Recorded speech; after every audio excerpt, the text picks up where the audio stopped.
What's up, everyone? We're here for post-game Locked On Bucks. Camille is staying up late.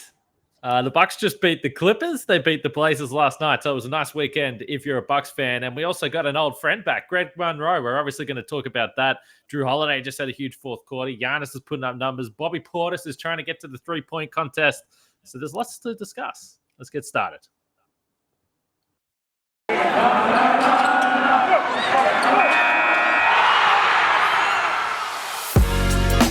You are Locked On Bucks, your daily Milwaukee Bucks podcast, part of the Locked On Podcast Network, your team every day.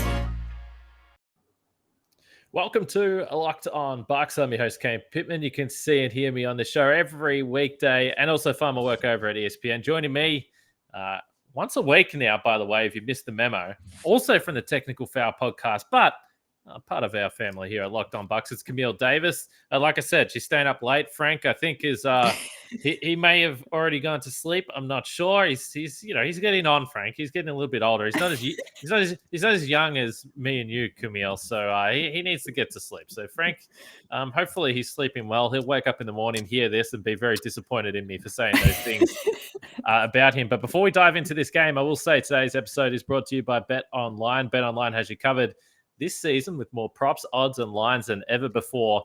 That's Bet Online, where the game starts. And I would say the game started the last two nights at the three-point line for the Bucks. They really found the range to beat the Blazers 137-108. Then they beat the Clippers 137-113. So almost identical scores. And also back-to-back nights scoring 137 points on the road.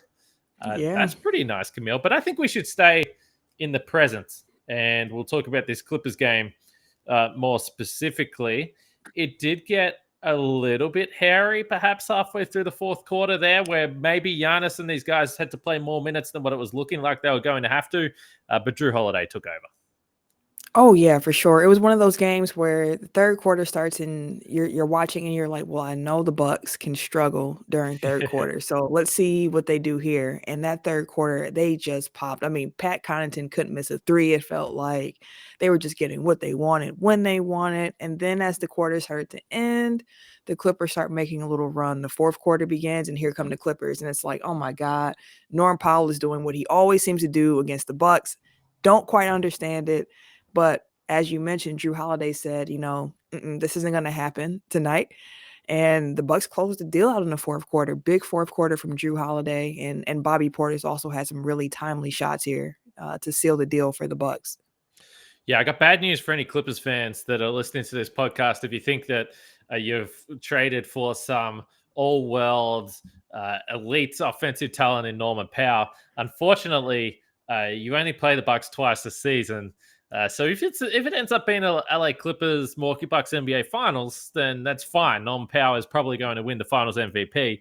He had 28 points in this game, but it's interesting the third quarters, and obviously we've been discussing this. The Bucks won the third quarter tonight, 39-30. If you go back to yesterday's game against the Portland Trailblazers, as we're recording this, they won the third quarter 37-21. I saw some people tweeting, well, the Bucks have worked on it, they've figured something out. Sometimes you just hit shots, and they were hitting shots in these games. Let's not be ridiculous about this. And also, sometimes timing is everything, particularly if you're going on a West Coast road trip.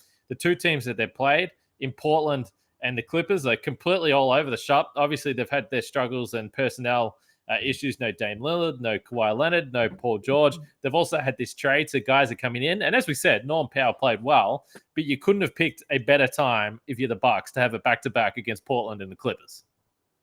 I mean, that's what you really want here. Like the Bucks have this. I mean, honestly, like when you're going out west, you're going on a long road trip. It's nice to start with some games that I don't want to call them give-me's, but the competition level is just a little bit easier for you to make a point against, I will say.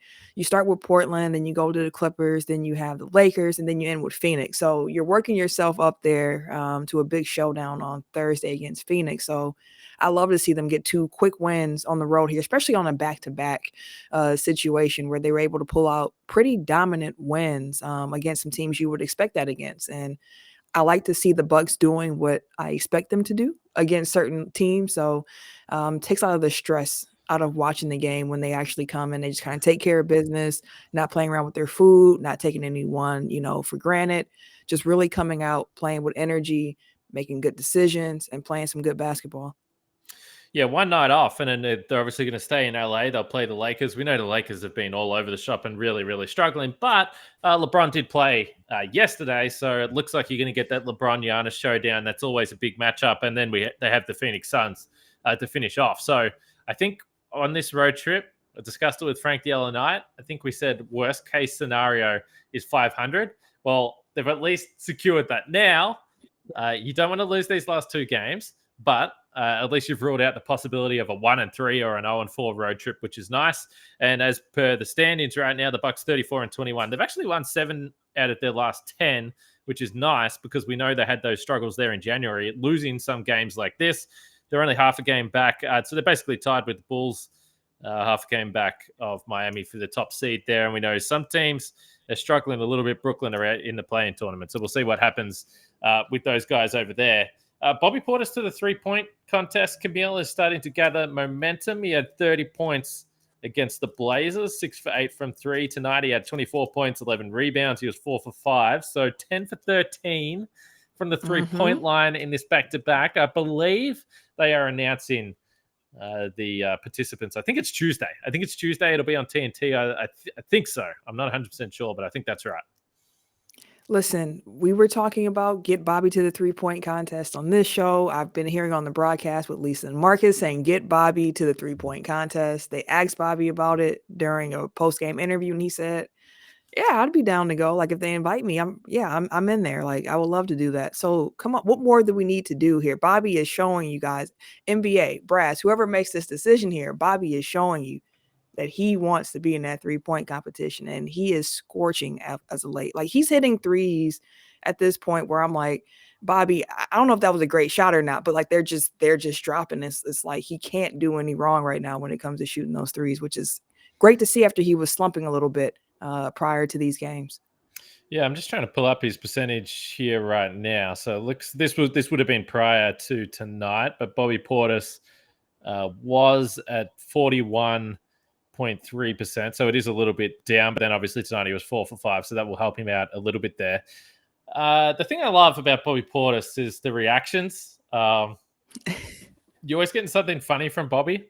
What do you think he was thinking to himself at halftime? So for those that maybe didn't get to see the game, so he hits a three. Chris Middleton finds him in the left corner. Closeout comes. Doesn't matter. He knocks it down from the corner, and he sort of just pauses, and he's just shaking his head for several seconds. What do you think was going through his head?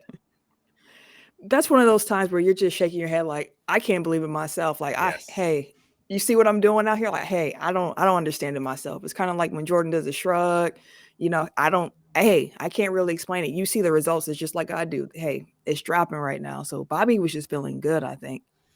Yeah, I think that's right. I think he was shaking his head. I can't miss right now. We saw some fun tonight. Pat was 6 for 9 from 3. He was cracking up, laughing, and having a fantastic time as well. I saw people were tweeting out the gif of Pat and Bobby after they won the championship, and they're giggling classic, like school kids. A little bit tipsy probably at that point in the champagne. They just can't believe they've won the title. So that was fun to see that come out. We do have to talk about Greg Monroe. We'll talk about Giannis, specifically a little bit more about Jrue Holiday, particularly the performance he had tonight. Obviously, he was massive in this one, but I also want to talk about Built Bar, that is. And because, I think to myself, when Bobby Portis is knocking down those threes, Pat's hitting those threes, they probably had Built Bar before the game. That's the only thing that I can really think about. This is the time of year that I've personally already given up on my New Year's resolutions. I've been talking all January about how, people have their New Year's resolutions and Built Bar can play a factor. But this is the time of year, 1 month in, you're like, I don't know, I'm a little bit over that. Particularly if you are in Wisconsin and it's the middle of winter. When you have that weather that you guys go through, it's a little more difficult to stick to dietary plans and all that sort of stuff. So this year, you can stick to those New Year's resolutions. And if it's about eating right, you can do that with Built Bar because it almost feels like it's not actually a resolution because you will enjoy eating them. So if you haven't tried the Puffs yet, if you haven't, you're missing out. It's one of Built Bar's best tasting bars. Puffs are the first ever protein-infused marshmallow. They're fluffy. They're marshmallowy. They're not just a protein bar. They are a treat, and they're covered in 100% real chocolate. So I know what you're thinking. How could this possibly be healthy for you? It's a marshmallow covered in chocolate and stuffed with protein, but it absolutely is. So you have to go and check that out along with all the other flavors. Just go to built.com, use the promo code LOCKED15 and get 15% off your order. Use promo code LOCKED15 for 15% off at built.com.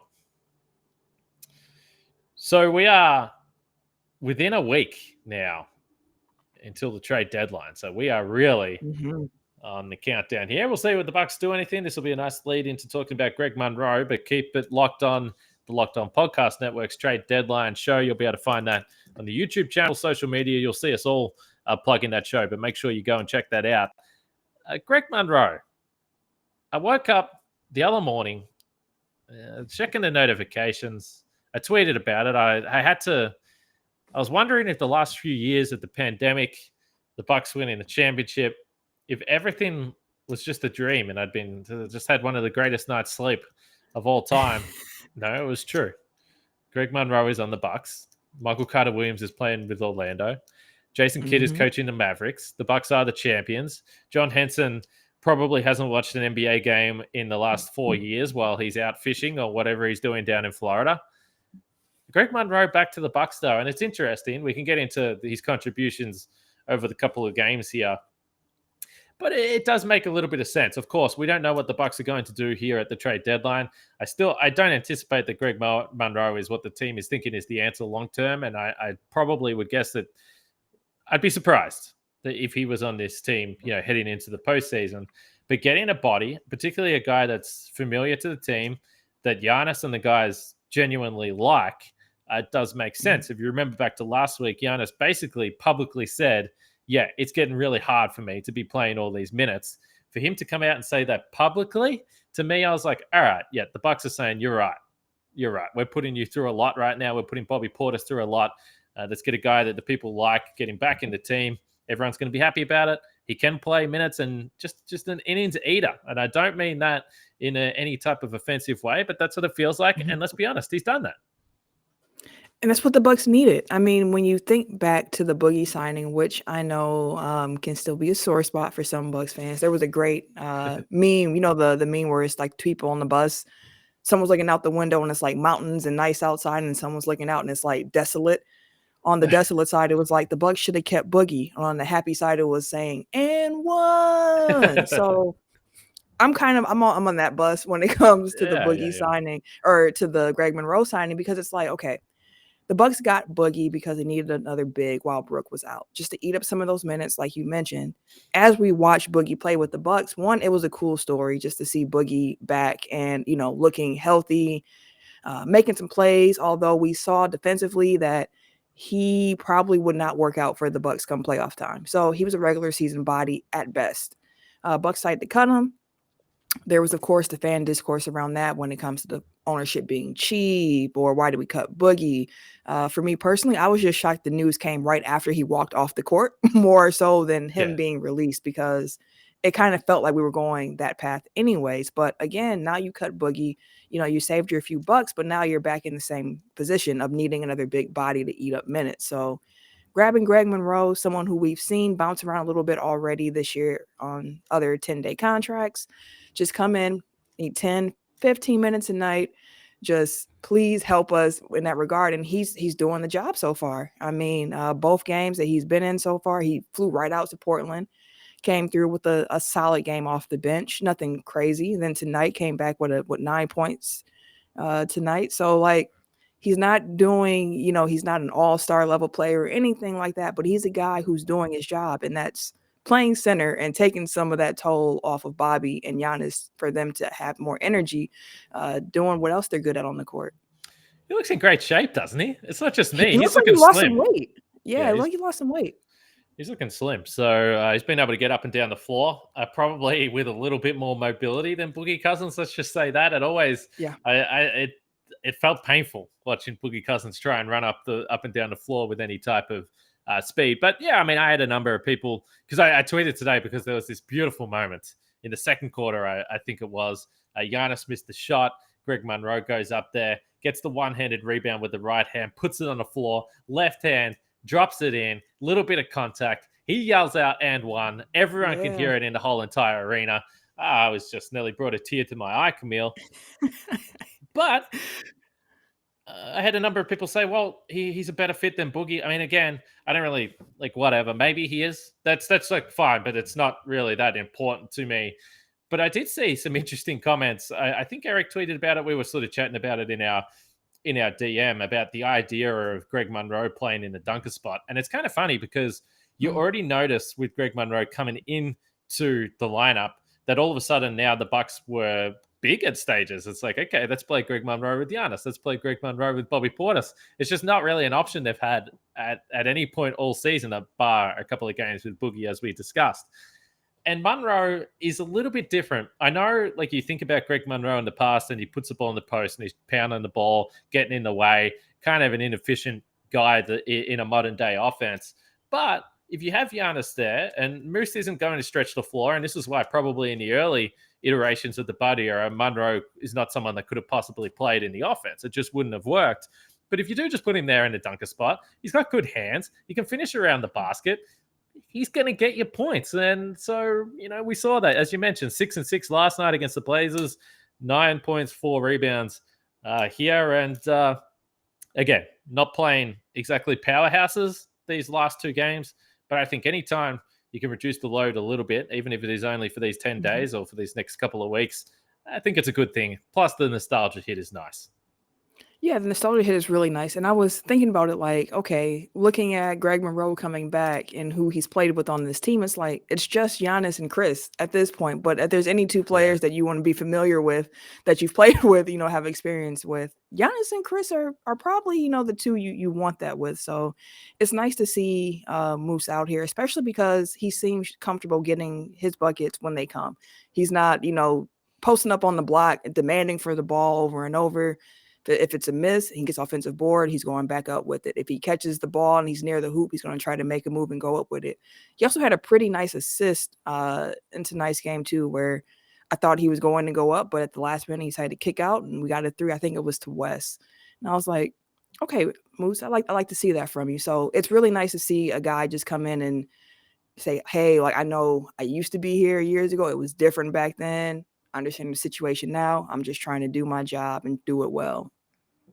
Yeah, he's in no position to have an ego. And to be fair, I never really saw Monroe as a guy that was a problem anyway. I mean, when you think about when he first came to the Bucks, the role that he probably expected to have, and things just didn't pan out. I felt bad for him a lot of the times. Those teams obviously had high expectations and didn't quite get there. Let's just say that. But Moose, no, I'm happy for him. I'm happy that he's come back here. And as many people have pointed out on Twitter, he is a guy that is pretty important when you go back to the franchise and what that decision meant for the Bucks as well. So very, very happy to see him back around with the Bucks. We are going to get to Jrue Holiday after I talk about Bet Online, though. And Bet Online has you covered this season with more props, odds, and lines than ever before as football continues to march to the Super Bowl.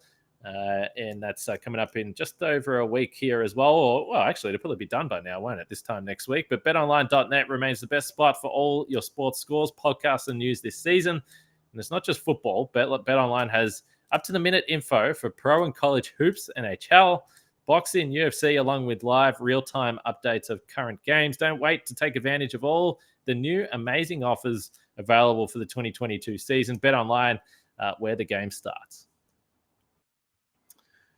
So Jrue Holiday in this game, Camille, and it's always fun when he goes into takeover mode offensively. He is a guy that plays within the offense for the most part. He's certainly not a selfish scorer. He's not going out there to get his stats, get his numbers. But we've seen time and time again that when he decides, okay, now is my time to take over if there's a matchup that's favorable. Tonight he saw a lot of Norman Powell, Luke Kennard. These guys can't really do much with Jrue Holiday's combination of strength and physicality in the paint. And then if he's knocking down the outside shot, then it's going to be over for those guys. And it was certainly the case tonight for Jrue. I think he had 13 points in the fourth quarter. And when it did get a little bit hairy, it was Jrue Holiday with a layup. Then it was Jrue Holiday with a 3. For the whole night, he had 27 points, 5 rebounds, and 13 assists. I saw a comment on Twitter from Shane Young. We've had Shane Young on this podcast before, actually. He does cover the Clippers a lot, but he travels around a fair bit, and he was sort of tweeted step back three with a question mark. And it's interesting because we've seen it. We've seen that this is the shot that he goes to. And of course, like the tracking data at times can be a little bit sketchy and you don't know, it's not gospel. Let's just say that. But the eye test, if you've watched Jrue Holiday since he's come to Milwaukee, tells you that the step back three is his shot. And you probably feel better about a step back three than a catch and shoot. So that tracking data had Jrue before tonight. He was 40 for 66 from the field on step backs and 27 for 50 from three, so over 50%. Last year, he was 29 for 64 on step backs. That's 47%. So I think a lot of the times you look at that shot, and when he's taking it, you're like, geez, that's a tough shot. That's a difficult shot to get up there. Is that the best shot this Bucks offense can get? But the numbers tell you, they match up with the eye test, Camille. That is his shot. And when he's feeling good, he likes to go to it. Yeah, and the crazy thing about his step back jumper is it's a move that when you look at it, you don't think it would be as effective as it is. It's not a step back where he creates so much space and you're like, man, like you have to shoot that. Sometimes I'm like, did you even get away from the defender that you're in? Like it's more so like he gets into it's a rhythm shot for him. He's comfortable shooting that shot. And as you mentioned with those stats, more times than not, it goes in. And it was just really nice to see Jrue Holiday get into his offensive bag today, especially after the game against the Blazers, where I think he only put up, four shots or something like that the entire game. So to see him come out like in the first quarter of this game, I'm like, okay, let me get some shots up. It was really nice to see that drastic change in how he was running the offense. So I'm just looking at, last night he had 9 and 7, 9.7 assists. And then you can see him tonight come out really aggressive, 27 points, 13 assists, 5 rebounds on top of that, 2 steals and a block. It was a Jrue Holiday show. I'm not sure if it was that LA air hitting him and he just felt like, I'm back home. I'm comfortable here. I'm trying to get some shots up or what. Seeing the way that, Giannis was getting his buckets, that Chris was getting his buckets, Jrue just saw an opportunity for himself to be more aggressive as well, which I always love to see, as you mentioned, because offensive Jrue Holiday is a treat. Getting it for the step back threes, finishing at the rim with the left, finishing with the right when you think he can't go with his right. So he had some tough finishes. And on top of that, too, the Clippers were throwing out a few different defensive schemes at him. Didn't really seem to matter too much because he was finding the right play time and time again tonight. Well, this kind of comes back to the point about how unselfish he is. Like last night, he's like, all right, boys, you're cooking. You can go for it. He was 3 for 4. I mean, he just actually didn't take shots, and the offense was functioning beautifully. So that's the thing you love about Jrue Holiday. He understands the moment when it is time for him to take over, when it's not. Chris Middleton, the last few games, again, he's kind of just out there. He's not taking over these games. But again, when you have Pat shooting the way he is, when Bobby Portis is shooting the way he is, then it's totally fine. Did you have any takes or any burning desire to discuss the Jrue Holiday All-Star thing? Because I will say this, I discussed it with Ben Brust on Friday's podcast and we went through it. I think we both said that we would love Jrue Holiday to have got that recognition, not necessarily in replace of Chris, not for me anyway, but it would have been cool to see Jrue get that All-Star nod.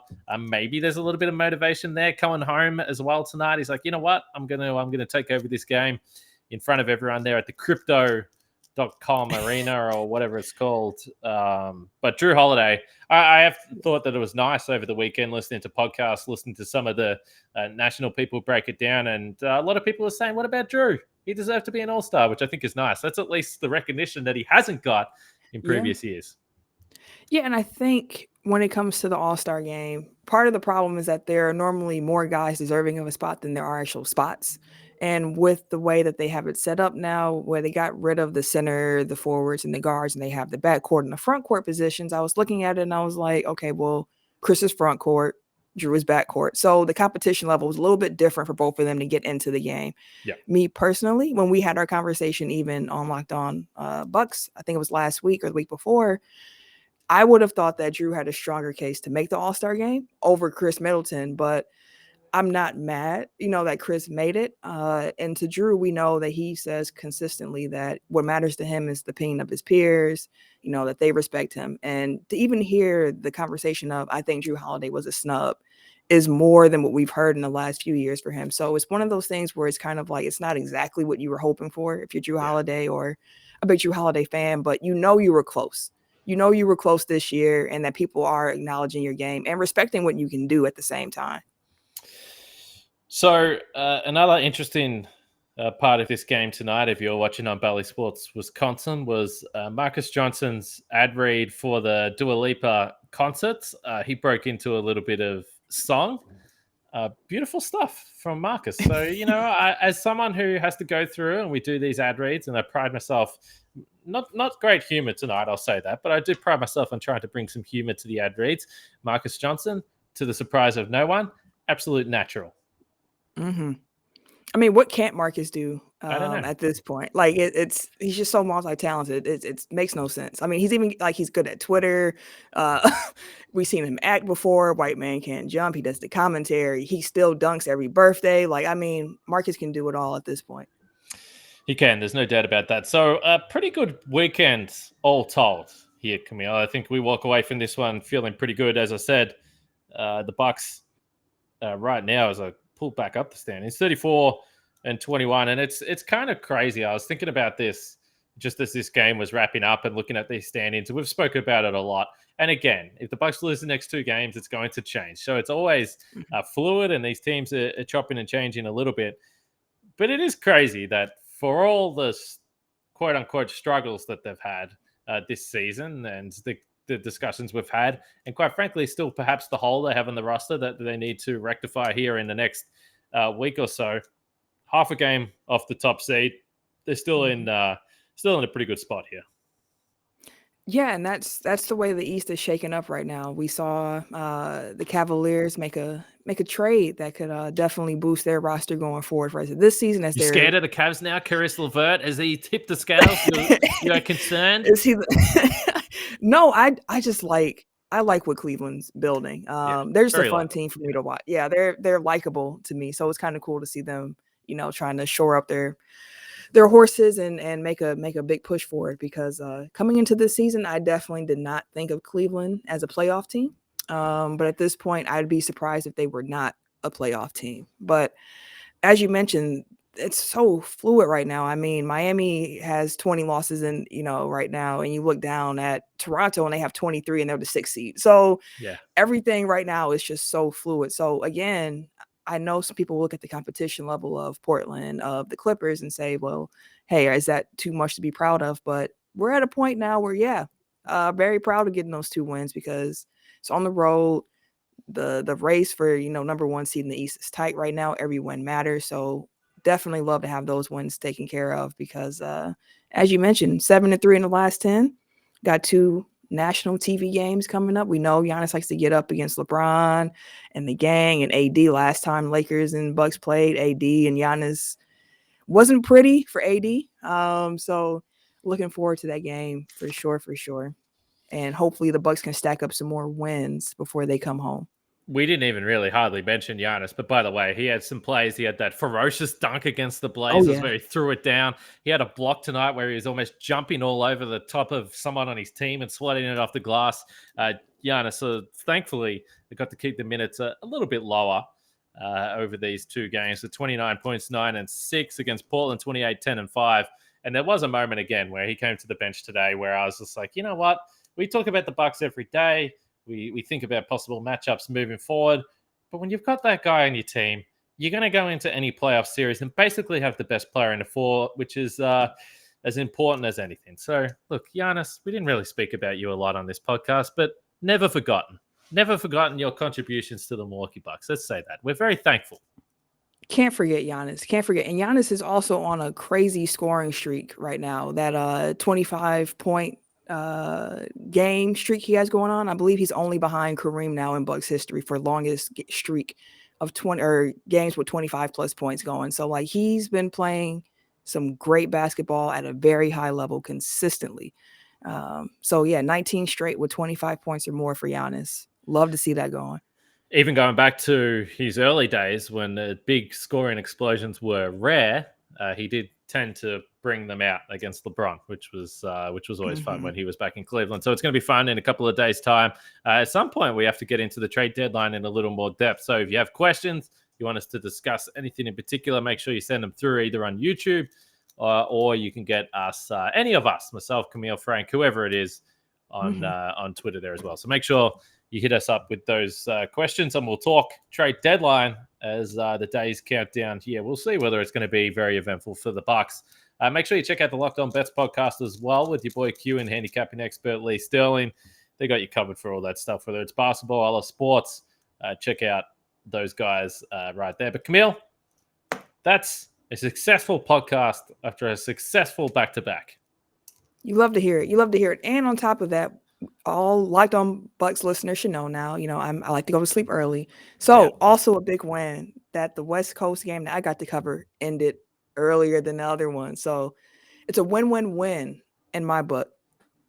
It's only 10:59 Central Time right now. You're not a baby. Oh my gosh. You're not a baby, Camille. You're staying up this late anyway. So you go to bed. I'm going to get this podcast up, and we'll go about our business from there. But for Camille and myself, take it easy out there, everyone. We'll catch you guys tomorrow.